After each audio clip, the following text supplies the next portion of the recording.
Hello students, स्वागत है आपका हमारे चैनल ज्ञान गंगा पर। और हमने लास्ट क्लास में बात की थी नेचुरल फाइबर्स के बारे में, और हमारा ये चैप्टर नंबर 3 है, फाइबर टू फैब्रिक। तो लास्ट क्लास में हमने यहाँ तक पढ़ लिया था, और इसके बाद अब हम बात करने जा रहे हैं कि देखिए पिछले कुछ 100 सालों में हम अब कुछ मैन मेड फाइबर्स भी हमारे पास आ गए हैं। जो ऐसे मैन मेड फाइबर्स हैं वो केमिकल से बनते हैं, ठीक है। तो जो फाइबर्स हम केमिकल से बना रहे हैं वो मैन मेड फाइबर्स है, वो इंडस्ट्रीज में बनते हैं। जो मतलब ऐसी चीज़ें जो नेचर से नहीं मिलती हैं, प्लांट्स एनिमल से नहीं मिलती हैं, उनको हम बोलते हैं क्या? Synthetic fibres. देखिए यहाँ दिया हुआ है, उनको हम क्या बोलते हैं? सिंथेटिक फाइबर, ठीक है। तो आपको ये याद रखना है कि सिंथेटिक फाइबर क्या होता है। सिंथेटिक फाइबर वो फाइबर होता है जो फैक्ट्री में बनता है, जो मैन मेड है, जो कारखानों में बनता है, जो कि मतलब नेचर में यानी कि प्लांट से या एनिमल से नहीं मिलता है। तो ऐसा फाइबर जो प्लांट या एनिमल से नहीं मिलता वो होता है सिंथेटिक फाइबर। और इसके एग्जांपल की बात करें तो पॉलिस्टर हो गया, नायलॉन हो गया, एक्रिलिक हो गया। पॉलिस्टर, नायलॉन,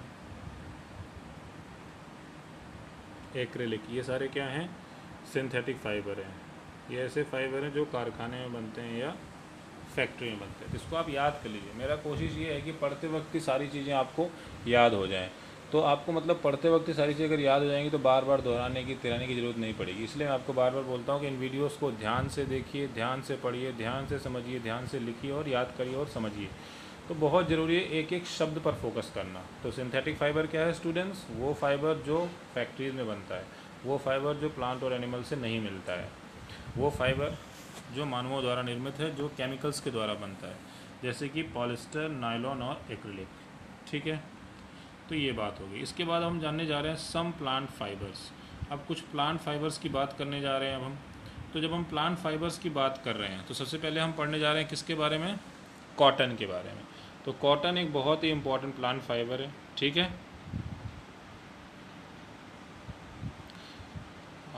तो देखिए जैसे कॉटन, जैसे दिए में हम बत्ती जलाते हैं। आपने कभी दिवाली का त्यौहार अगर आपने मनाया होगा तो आप उसमें देखते हैं दिए बत्ती उसमें जलाते हैं। हम किससे जलाते हैं? रुई से बना के।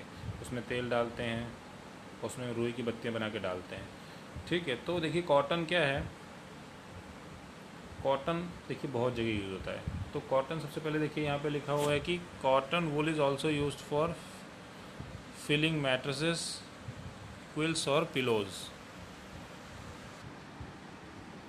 तो आपको पता होना चाहिए कि जो कॉटन है उसका यूज़ देखिए बहुत जगह होता है। कपड़े बनाने में होता है, फिलिंग मैट्रेसेस में होता है, पिलोज़ में होता है, रजाई, गद्दे, तकिए, सब जितने भी आप चीज़ें देखते हैं वो सब हमारे कॉटन से बहुत सारी चीज़ें बनती हैं। कॉटन एक बहुत ही इम्पोर्टेंट चीज़ है। थोड़ा सा आपको कॉटन वूल लेना है, उसको थोड़ा सा खींचना है, उसके एजेस को फिर देखना है।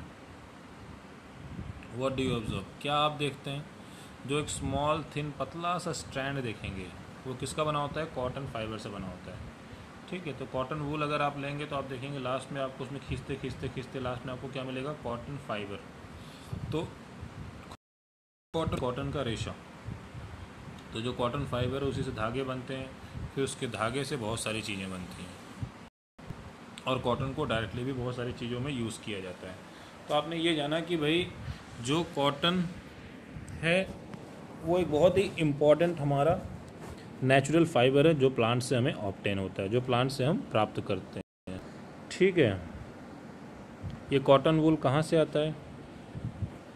तो आपको पता है कॉटन जो है इसकी खेती की जाती है, ठीक है। It is grown in the fields. Cotton की खेती होती है, मतलब रुई की जो होती है खेती होती है। और कॉटन प्लांट्स जो होते हैं यूजली कहाँ ग्रो होते हैं? At places having black soil and warm climate. तो याद रखिएगा कॉटन को ग्रो करने के लिए कैसी सॉइल चाहिए? ब्लैक सॉइल चाहिए। और कैसा क्लाइमेट चाहिए? वार्म क्लाइमेट चाहिए, ठीक है। कॉटन को ग्रो करने के लिए ब्लैक सॉइल चाहिए, वार्म क्लाइमेट चाहिए, गर्म मौसम होना चाहिए और काली मिट्टी होनी चाहिए, ठीक है। अब यहाँ पे एक इम्पॉर्टेंट चीज़ ये बताई जा रही है कि भाई जो फ्रूट होता है कॉटन प्लांट का, जिसको हम कॉटन बॉल्स बोलते हैं, उसी को हम यूज़ करते हैं, जो कि एक लेमन के साइज़ का होता है। तो जो कॉटन का जो फ्रूट होता है, जिसको कॉटन प्लांट का जो फ्रूट होता है, जिसको कॉटन बॉल्स बोलते हैं, इसी को हम यूज़ करते हैं, जो कि एक लेमन के साइज़ का होता है, ठीक है। और मैच्योर होने के बाद ये पूरा अच्छे से पक जाता है। मैच्योर होना मतलब ये पूरा अच्छे से पक जाता है, पूरा अच्छे से तैयार हो जाता है, तो जो बॉल्स होते हैं वो बर्स्ट ओपन, मतलब वो फट जाते हैं अपने आप ही। और जो सीड होते हैं covered with cotton fibre can be seen.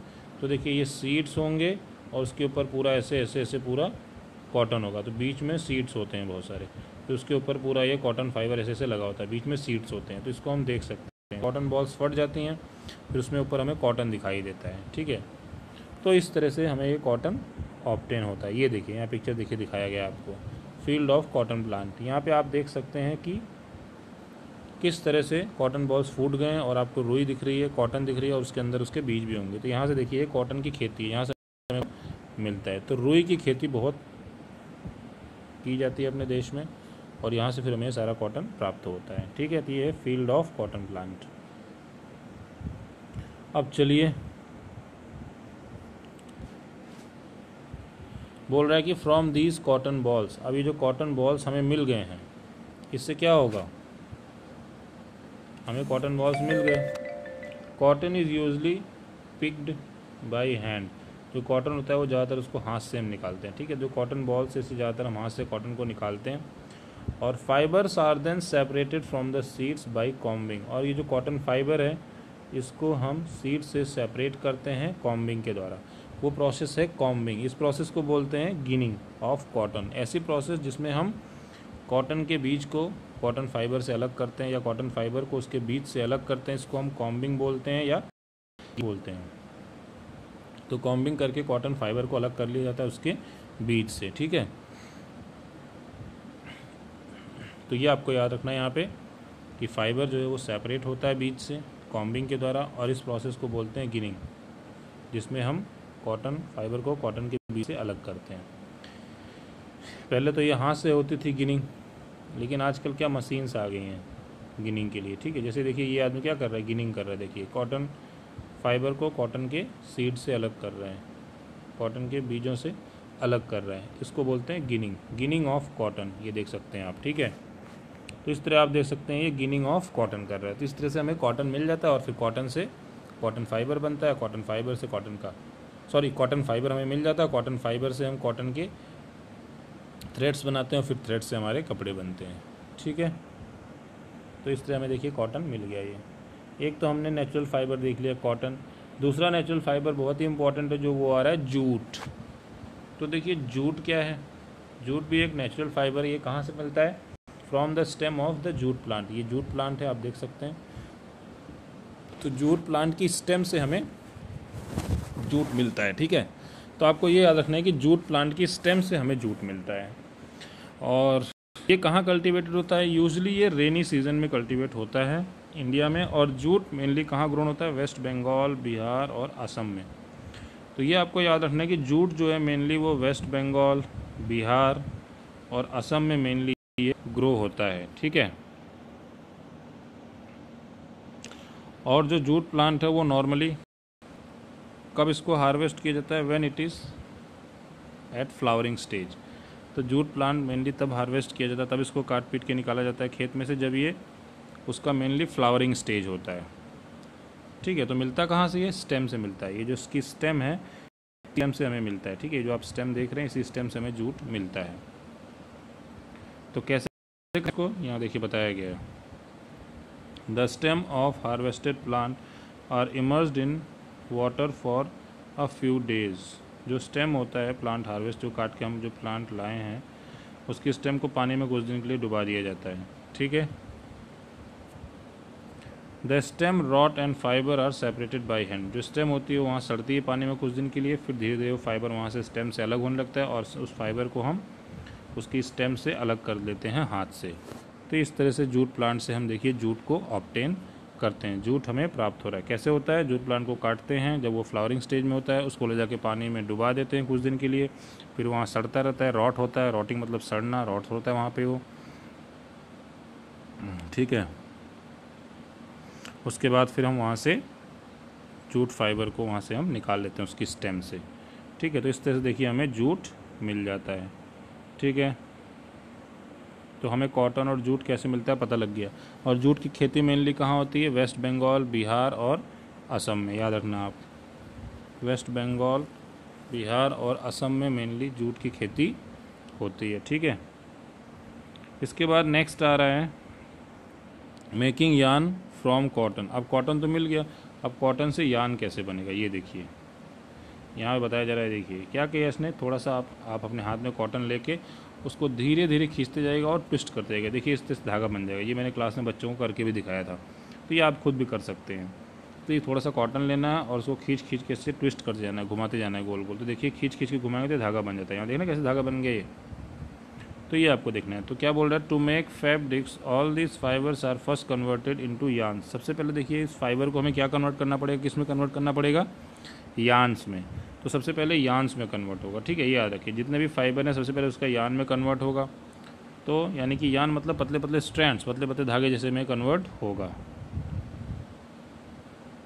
ठीक है, तो होगा क्या, अब क्या करना पड़ेगा इसको, स्पिनिंग ऑफ कॉटन यार्न।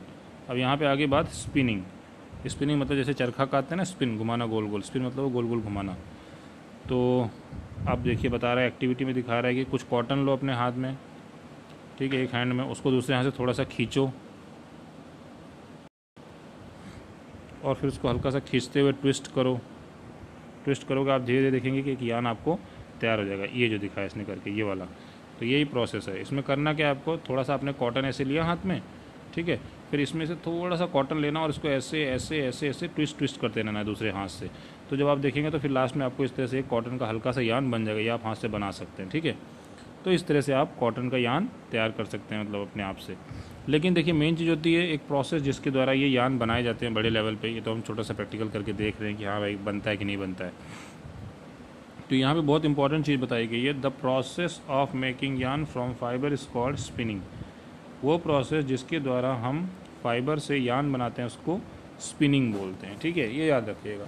तो स्पिनिंग वो प्रोसेस है, हम क्या करते हैं, यान बनाते हैं, यानी कि पतला सा धागा बनाते हैं फाइबर से, उसको बोलते हैं स्पिनिंग। इस प्रोसेस में होता क्या है, fibre from a mass of cotton wool are drawn out.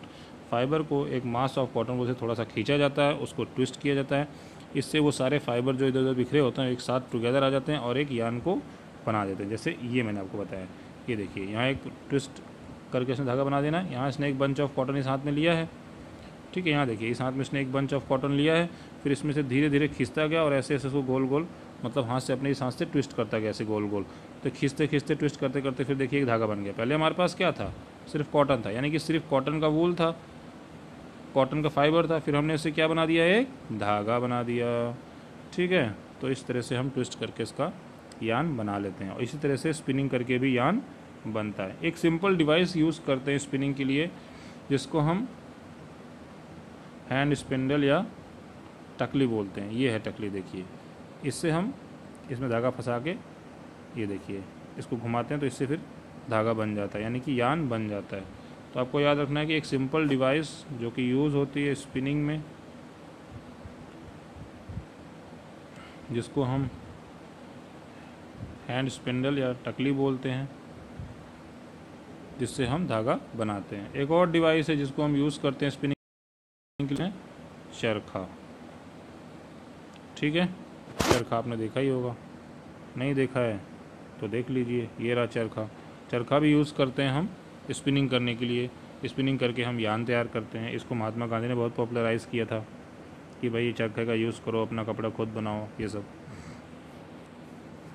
चरखा जो इंडिपेंडेंस मूवमेंट में बहुत इंपॉर्टेंट इसने पार्ट प्ले किया और उन्होंने इनकरेज किया पीपल को, लोगों को, कि भाई अपना खुद का कपड़ा बनाओ, स्वदेशी कपड़ा पहनो, अपना कपड़ा बुन के पहनो। तो ब्रिटिश से जो मिलों से कपड़ा बन के आता उसको मत पहनो, ये सारी बातें। तो स्पिनिंग ऑफ यान on a large scale is done with the help of a spinning machine. ये इंपॉर्टेंट चीज़ है, बहुत बड़े पैमाने पे जब स्पिनिंग करनी होती है तो वो एक मशीन के द्वारा होता है। हाथ से छोटा मोटा हम कर सकते हैं, ठीक है। तो स्पिनिंग जो होती है यानी कि फाइबर से यान बनाने की प्रोसेस, जो स्पिनिंग होती है वो मशीन्स के द्वारा होती है।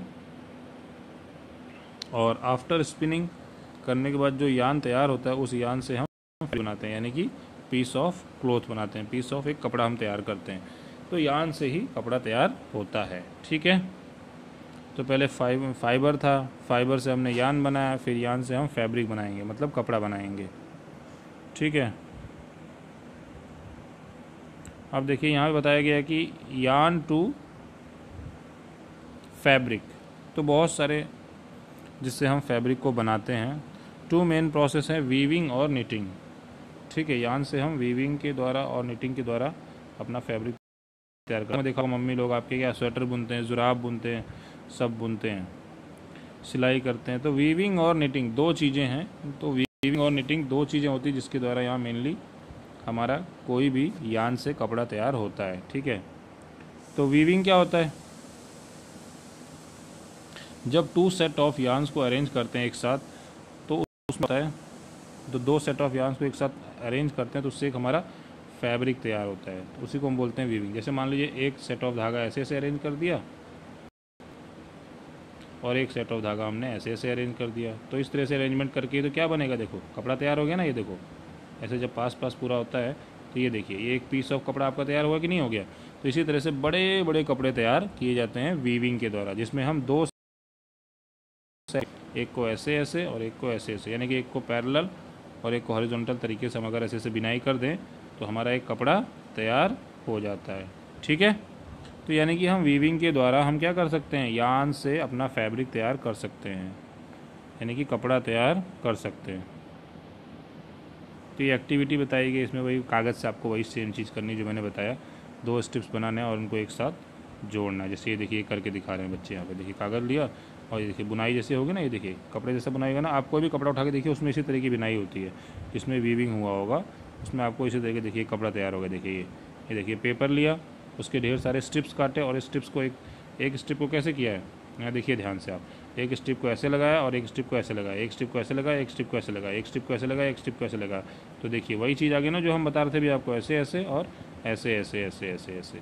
ठीक है, तो इस तरह से हमारा कपड़ा तैयार हो जाता है। ठीक है स्टूडेंट्स, तो हमने यहाँ पे वीविंग के बारे में जान लिया है, इसको आप पढ़िएगा समझिएगा, फिर इसको जो है हम और डिटेल में कल इस पेज से पढ़ेंगे। ठीक है, ये यहाँ से फिगर 3.12 से ही हम नेक्स्ट वीडियो में पढ़ेंगे। फिलहाल के लिए आज आपको पेज नंबर 21 तक पूरा अच्छे से पढ़ना है, समझना है। तो ये दो पेज नंबर 20 और पेज नंबर 21, दो पेज मैंने कवर किया आपके लिए।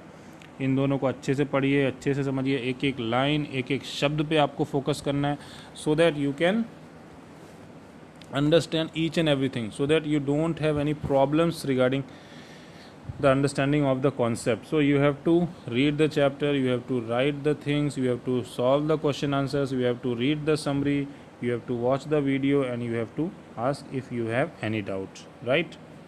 So you have to keep in mind that you have to study very well and you have to ask whatever doubts you have, so that you can make the concepts very clear. So students, this is for this video and next topic we'll talk in next video. तो students आज की video के लिए इतना ही ठीक है, बाकी हम पेज नंबर 21 से कल इसमें पढ़ेंगे। सॉरी, पेज नंबर 21 तक तो हमने कर लिया है, पेज नंबर 20 और 21 हमने कर लिया। इसको अच्छे से पढ़िए, इसके बेसिस जो क्वेश्चन आंसर्स बनते हैं उनको सॉल्व कीजिए, true false, match the column, fill in the blanks, जो भी है उनको सबको सॉल्व कीजिए पढ़ के थोड़ा थोड़ा। इसलिए मैं थोड़ा थोड़ा पढ़ा रहा हूँ ताकि आप 2-3 क्वेश्चन रोज़ कर सकें। फिर हम कल शुरू करेंगे पेज नंबर 22 से, यहाँ से। ठीक है, यहाँ से स्टार्ट करेंगे कल हम वीविंग के बारे में और फिर निटिंग के बारे में जानेंगे। ठीक, तो पेज नंबर 21 से हम पेज नंबर 21 तक हम कर चुके हैं, पेज नंबर 22 से हम कल स्टार्ट करेंगे। तो मिलते हैं स्टूडेंट्स नेक्स्ट वीडियो में। Thank you.